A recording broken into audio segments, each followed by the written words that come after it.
बेहद की परम शांति। पिछले वीडियो में हमने अहंकार का विस्तृत वर्णन किया था, वाइड एक्सप्लेनेशन, और इसको श्रीमद् भागवत कथा महापुराण के तृतीय छंद का जो है 26वां अध्याय में से लिया था। उसमें हमने पढ़ा था कि जो प्रकृति है उससे महातत्व बनता है, महातत्व से अहंकार तत्व की उत्पत्ति होती है, और अहंकार तत्व के 3 रूप हैं, वैकारिक, तेजस और तामस। और इसी अहंकार तत्व से सारे जो पंच तत्व हैं, 5 महाभूत हैं, वो बनते हैं, जैसे कि आकाश, वायु, अग्नि, जल और पृथ्वी। और इसकी तुलना हमने नेरुदा के 5th इंटरव्यू से की थी। तो पिछली वाले वीडियो में हमने तेज जो अग्नि है उसके वृत्तियों का वर्णन किया था आखिरी में। तो जो अग्नि है, तेज है, उसकी क्या क्या गुण होते हैं? चमकना, पकाना, शीत को दूर करना यानी कि ठंड को कम करना, सुखाना, भूख प्यास पैदा करना, और उनकी निवृत्ति के लिए भोजन और जलपान कराना। त्रुटि के लिए क्षमा चाहती हूँ। और चलिए आगे का ज्ञान पढ़ते हैं। फिर देव की प्रेरणा से रूप तन्मात्रमय तेज के विकृत होने पर उससे रस तन्मात्र हुआ, और उससे जल तथा रस को ग्रहण करने वाली रसनेन्द्रिय यानी कि जीवा उत्पन्न हुई। रस अपने शुद्ध स्वरूप में एक ही है, किंतु अन्य भौतिक पदार्थों के संयोग से वह कसेला, मीठा, तीखा, कड़वा, खट्टा और नमकीन आदि कई प्रकार का हो जाता है।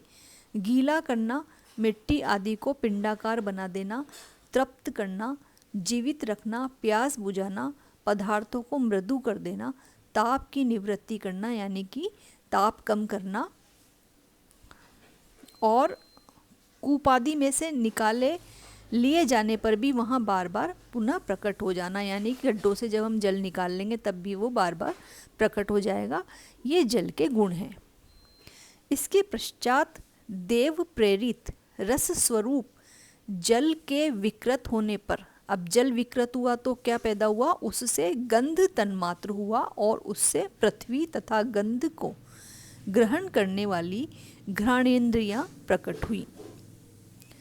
गंध एक ही है, तथापि परस्पर मिले हुए द्रव्य भागों की न्यूनाधिकता से वह मिश्रित गंध, दुर्गंध, सुगंध, मृदु, तीव्र और अम्ल आदि अनेक प्रकार का हो जाता है। प्रतिमादि रूप से ब्रह्म की साकार भावना का आश्रय होना, यानी कि जो ये स्थूल तत्व है, पृथ्वी तत्व है, ये ब्रह्मा की साकार भावना को प्रकट करता है।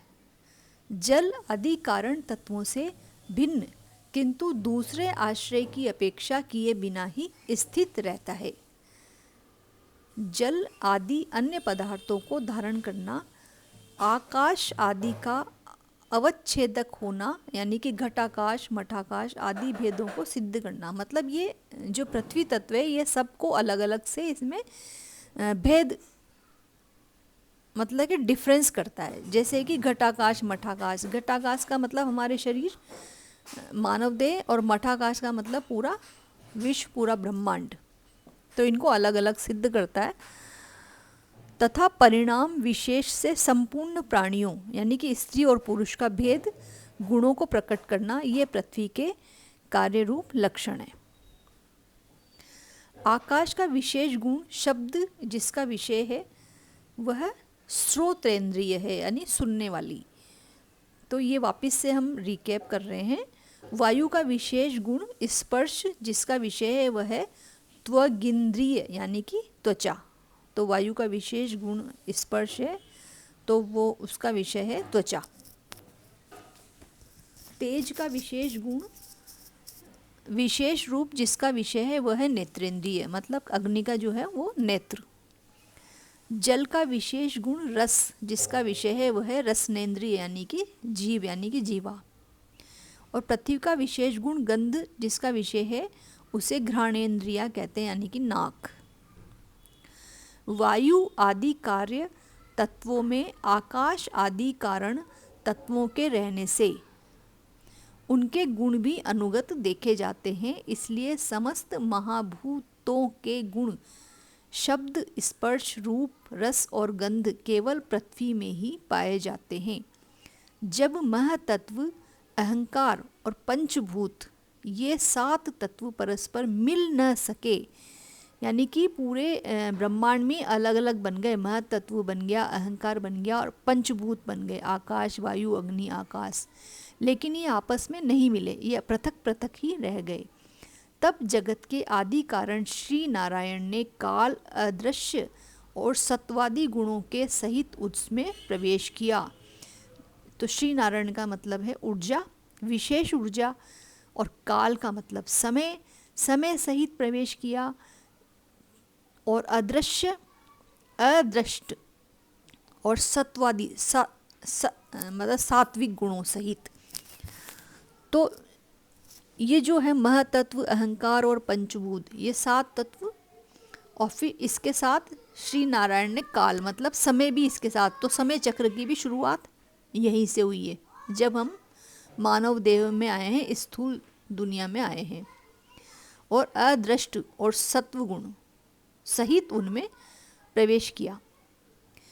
फिर परमात्मा के प्रवेश से शुद्ध और आपस में मिले हुए उन तत्वों में एक जड़ अंड उत्पन्न हुआ।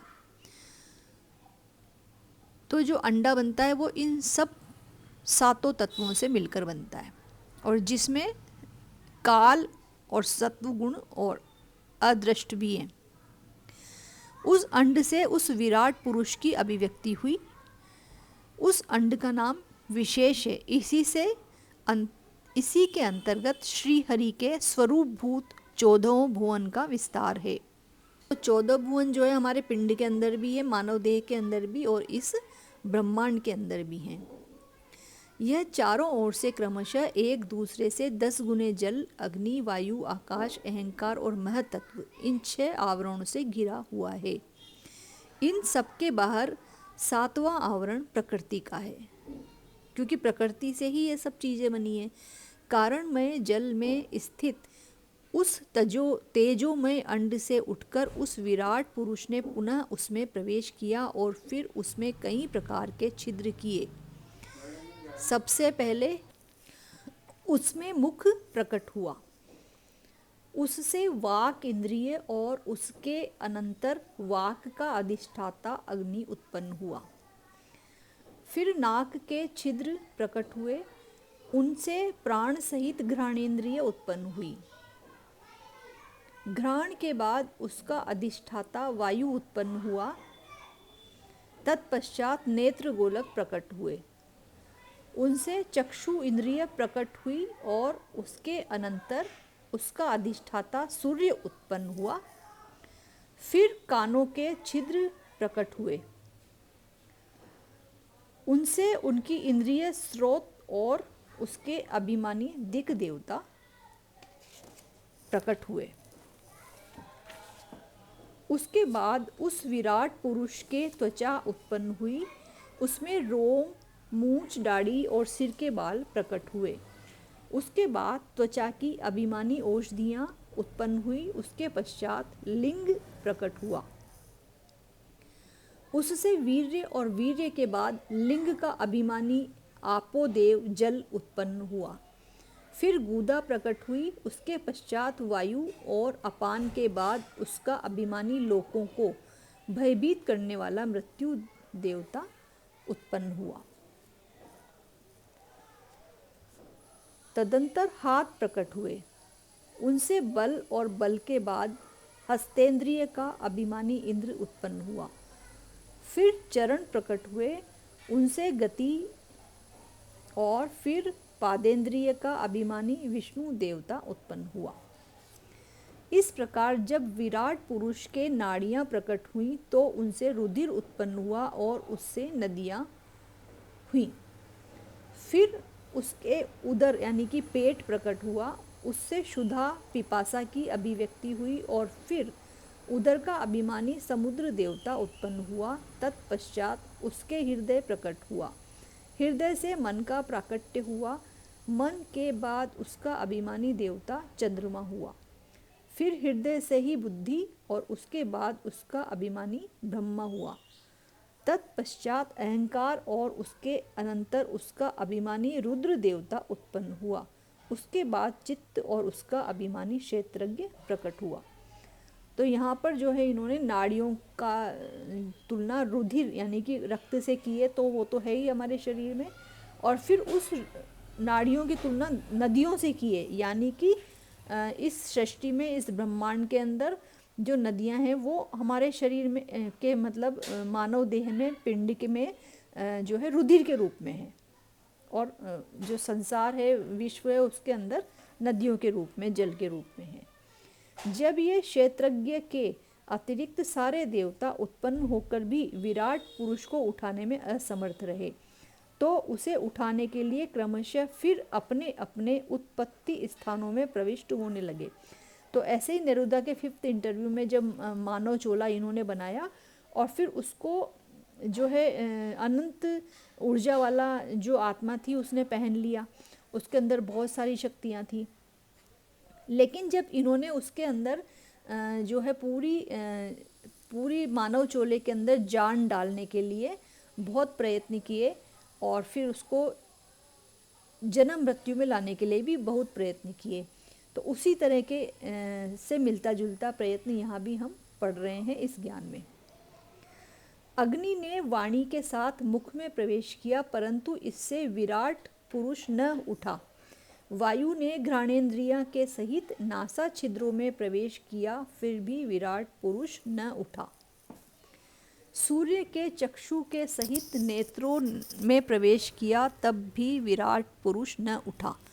दिशाओं ने श्रवणेन्द्रियों के सहित कानों में प्रवेश किया, तो भी विराट पुरुष न उठा।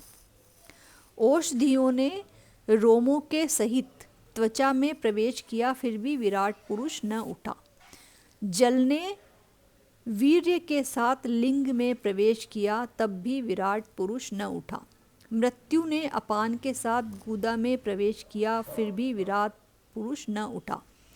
इंद्र ने बल के साथ हाथों में प्रवेश किया, परंतु उससे भी विराट पुरुष न उठा।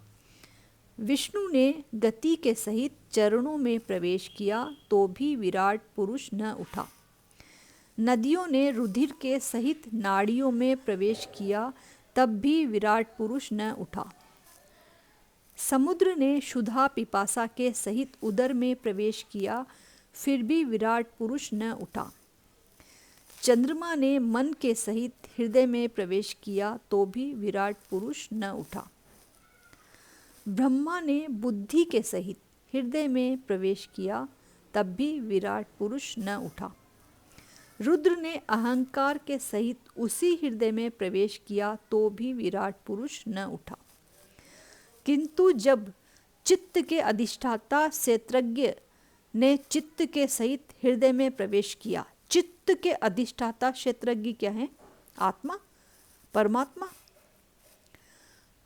तो चित्त के अधिष्ठाता क्षेत्रज्ञ ने चित्त के सहित हृदय में प्रवेश किया, तो विराट पुरुष उसी समय जल से उठकर खड़ा हो गया।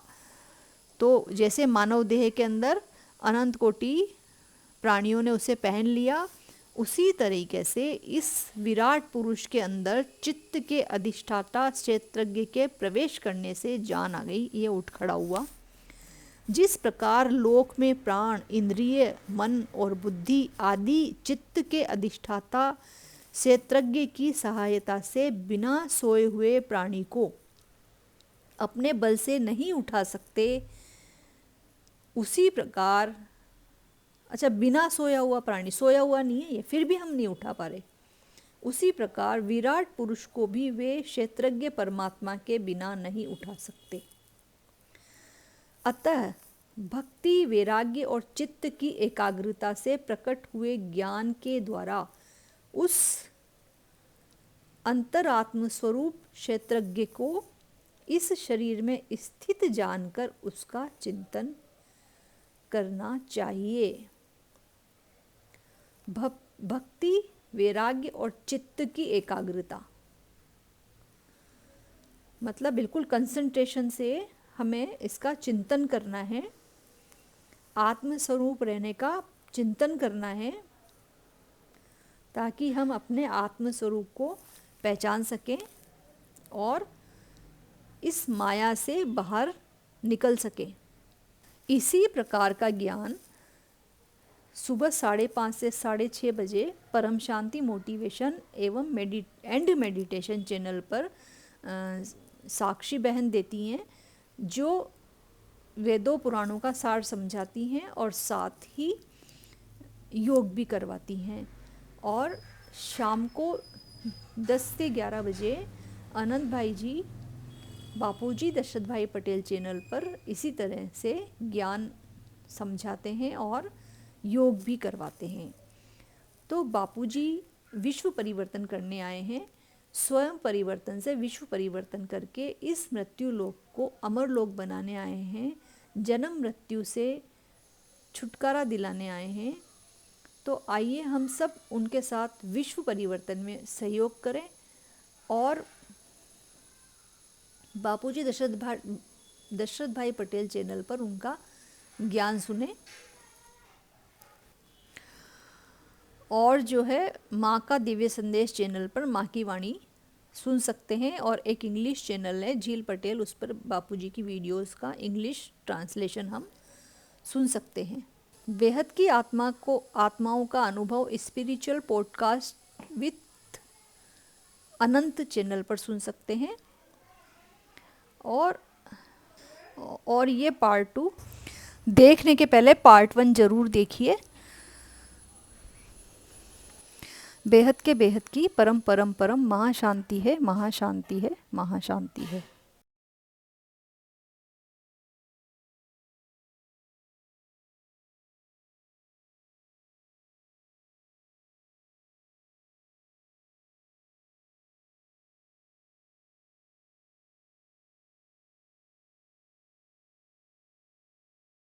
बेहद की परम शांति सोचो, बोलो परम शांति। Join us daily for our morning live meditation, Monday to Saturday, 5:30 to 6:30 a.m.